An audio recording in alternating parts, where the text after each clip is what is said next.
Hello, my friends. Sailor Moai here. This week we're gonna do a little plumbing on our water tanks and the hulls, and we'll go over a few things on that. I got some other things in store for you.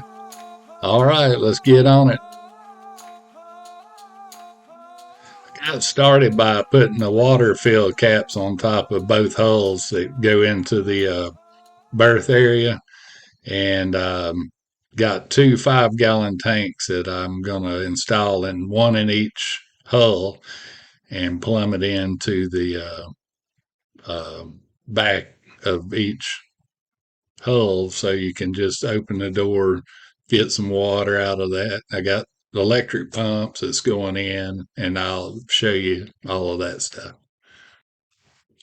Yeah, right there, I'm sawing out if you remember, the switches for lights and fan, and also a water pump. And I still have to run that wire back toward the front of the boat. The pumps and the tanks will be underneath the bunk in the very front there, and that weight will be center of the boat.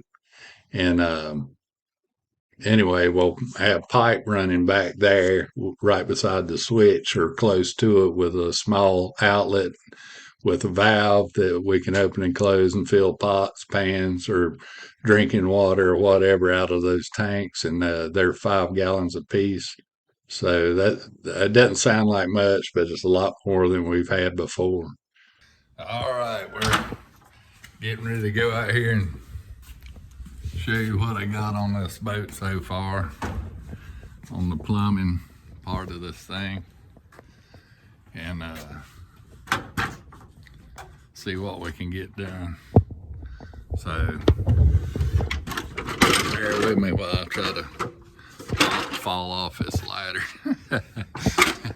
I'm pretty good at that too. So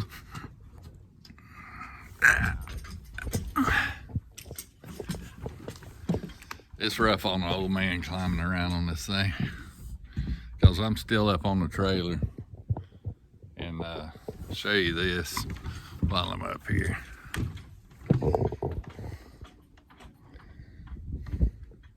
That's my deck fills for the water tanks that I'm putting in.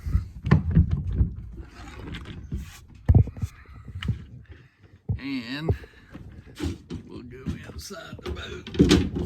Go inside the boat here and show you what's going on in here. All right. Okay, you go up under the floor in here, and what I've done is I built these little shelves and epoxied them in there, and it holds just enough room to put a 5-gallon tank in there. And I've hosed it up to the deck fills, and the bottom down there I've got a hose that's going to come off, and I'm going to mount my pump right here on this wall inside. So when you put your cover back on, you still got your bunk here. The water will be down in the bottom underneath there, and it should stay cool down in there. And I'm gonna pump from the pump, go up the side, and I gotta run I'm gonna run PEX down through here under that shelf back to there with a faucet and the button there to turn the pump on. So I'll have water right here at the opening on both holes. So it's be 5 gallons. I probably could have got something just a hair bigger than that, but I figured that 10 gallons of water, plus I'll have a few bags of water on here besides. So that's what I'm trying to do. I gotta get that together. I gotta drill some holes and get all that together and mount all my PEX and my electrical. I gotta go down here. I'm gonna show you some stuff. I don't know, some of you may have heard of this before and some not, but what I'm gonna use to pipe that in, it looks like PEX, regular PEX, but this is name brand is Uponor, and it's it takes it, you don't crimp it. It's got a tool that you stick in the end here with a little ring, and you pull the trigger and it expands this out, and you stick it on the fitting and it shrinks in a few seconds down tight on the fitting. And I'm telling you, you can't get them off. Once they're on there, they're just tight as a drum, and it works really well. It's a little more flexible than regular PEX. And the way I found out about that is watching plumbing videos. I helped my son. He just plumbed in an entire new bathroom and kitchenette with this Uponor stuff. And man, it just takes a few seconds to use the little device. The tool is pretty expensive. You can probably rent it somewhere, but man, it's so much of a time saver when you just stick it in there, run it in there, and let it expand 2 or 3 times, stick it on the fitting, and it's done. There's no glue, there's no crimps, there's no nothing. And it's we pressurized it to 100 pounds to pass our plumbing test on his house, and not one single leak in the whole place. So I said, well, shoot, I'm going to use that on the boat. It's going to be inside out of the sun, so it shouldn't be a big deal. And it turns out it's just right to put on the fittings on my pump. So I can use that, borrow my son's tool for the Uponor, and plumb that through the boat, and I don't have to worry about leaks. One drawback would be if you ever have to take something out, you'll have to take the fitting off the pump. You won't be able to take the PEX off the fitting without a knife. You can cut it, you can slice it and cut it off, but then you'd probably be too short to put it back on. But yeah, that stuff, I'm amazed at the time. It saved us all kinds of time. We had to make up manifolds to go from 3/4 to split to 1/2 inch to feed all of our appliances in the house on the hot and the cold. And we were able to put that together in like 5 minutes, and we were done. And you didn't have to fight that crimper and stuff. Man, I really, really liked it. So I got some for the boat.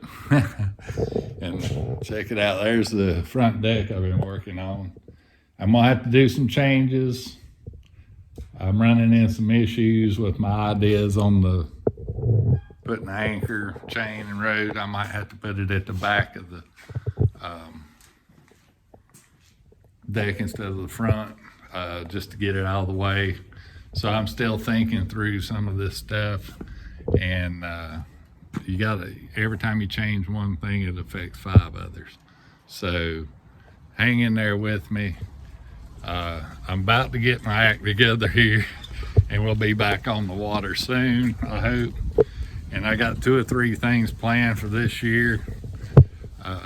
I hope it goes through the way I want it to, but you know, weather is your boss on a boat, so we'll have to see how it rolls. But anyways, I'd like to show some stuff on the Outer Banks of North Carolina and Pamlico Sound area. That would be fun. All the way down into South Carolina around the Georgetown area and the river out to the ocean there, and all of that neat stuff that they've got. And we're kind of working on something to the Bahamas. I'm not sure how long that's going to take us, but I'm planning all that out and trying to get my act together so I can get some the right people on the boat at the right time and get everything going and make a Bahama trip on this thing. And see, yeah, y'all comment, tell me what you want to see what I can get together for you. Any questions or anything that you can think of, if you want to build a boat, Wharram's a good way to go. I can't say enough about them. It's fast, it's fun, and man, what a good time I've had on this thing so far. I would have never believed that I've learned as much as I have since we started this. So y'all hang with me.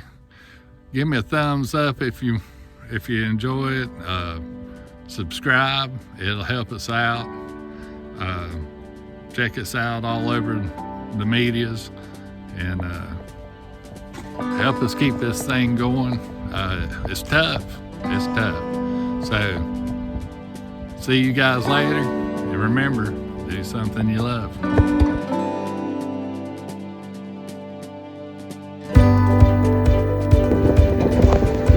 All right, folks, we're out on the Atlantic now. We're on the Atlantic side down in Florida, headed towards Key Largo. It'll be our next big city to go by. And we're making about 3.5 knots with almost no wind, so that's pretty good. But the seas are just incredibly calm, so it ought to be a really nice day.